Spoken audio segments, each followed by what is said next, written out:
I'm a man passionate for video games. The fact that this channel exists is proof enough.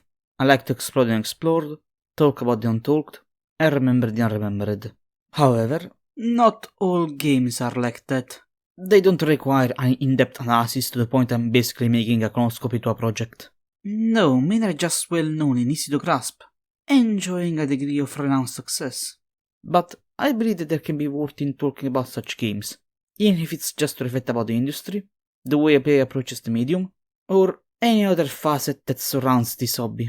Not in a complete and profound way, mind you, but just enough to present a point, or give some food for thought. So, welcome all to the first episode of a hopefully new series, Offhand and Offbeat. Welcome back, Underlord! Have you ever wanted to play as an evil overlord? How about as the disembodied will of the evil overworld while creating a dungeon where you can train, feed, rest, and ultimately prepare your minions to attack the forces of good? No? Never? Well, this game does it anyway. Everybody looks at Master of Evil and thinks of him like, gee, I wonder how his structure planning skills are like. I bet he's capable of setting up a cohesive dungeon with no problems regarding expansion, and now he has to spend the next millennia getting an engineering degree to save face. It doesn't help that he's not actually in charge, and instead he's getting bossed around by someone else. As a matter of fact, the evil overlord here feels more like an unpaid intern that got burned with all the duties of overlording with none of the benefits. I could use a cuppa. Be a dear and fetch us one, will you, Underlord? The moment he gets a little bit of power, his colleagues don't waste time going after the juggler, or rather, the dungeon core. The vulnerable beating heart and primary possession of this one-star subterranean hotel. One star for the heroes, mind you.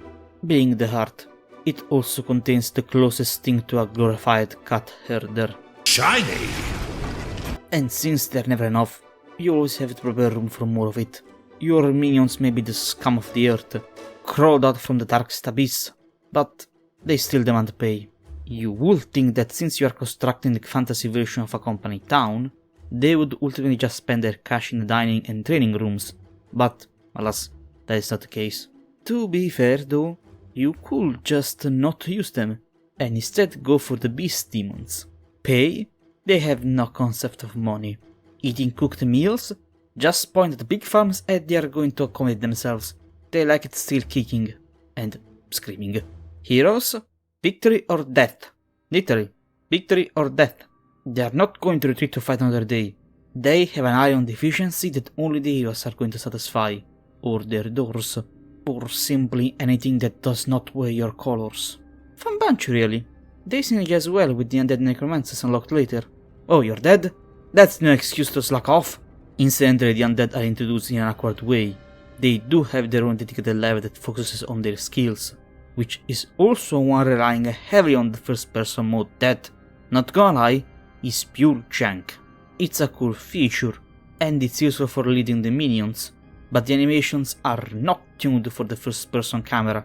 The fights are like creating a smut film using only kitchen utensils. I get it what it's supposed to represent, but it just looks off, and I'm a bit suspicious on what the rest is supposed to be. Look, all I'm saying is, it's warm, tight as you want to be, and there are no risks of pregnancies. I'm not saying I'm right, I'm just saying, try before judging. Sure. What was I talking about again? Oh, of course, the game. So, gameplay-wise, it can be summarized as the basic work of managing and leading your minions to destruction and plunder, while satisfying their needs, lest they rebel or desert, or send you a negative review on LinkedIn. Plot-wise, there is not a lot really. You don't do much evil, except for killing, stealing, and torturing the heroes until they are so mentally broken that they can do nothing else but follow your campaign. Mind you, the forces of the Empire can do the same and make your minions believe that evil is kinda cringe. As a matter of fact, the Empire isn't exactly a paragon of justice either. More than once narrative implies or explicitly says how the Emperor is weak and corrupt. One wrinkle I did enjoy was the bits of foreshadowing sprinkled around the adventure. Spoiler warning, skip to this timestamp to avoid it. Still here? Okay. The very first line of dialogue is, "Now go!" To then cut to the guy who is going to boss us for the rest of the adventure. telling us our conscience has been brought back from the ether. This is your home realm, the source of your power, and the anchor that binds you to reality. Many years ago it was destroyed, and you were cast out into formless nothing. Fortunately, you've returned from your exile. This, added with remarks from the other underlords, Your haste will be your downfall, as it has been in the millennia we fought. The last few scraps only served to limber me up. This time you will be the one banished, and I will control us forever. culminates at the end revealing that we aren't an evil overlord, but actually an overseer of the goddess Kira. She uses the forces of evil to push the empire from the corrupted emperor. Not the most mind-bending story, but I like the twist. It makes this stand out from its source. I'm glad the game does this, because humor-wise, it's a bit lackluster. For comparison, what made the original Dungeon Keeper so charming was its, how can I describe it, complete and utter mercilessness for innocence. Just hear what the Keeper says as the introduction for the first mission. Ever smile. Set in the realm of joy, the people of Eversmile are plagued only by aching facial muscles, and not anthrax as we had hoped. Eversmile is a disgusting land of good humor and polite frivolity. Mixed with a voiceover that just demands authority and submission, it made for quite dark humor. Here, it doesn't hit as hard. The narrator is doing a decent job, but he lacks the feeling of dominance.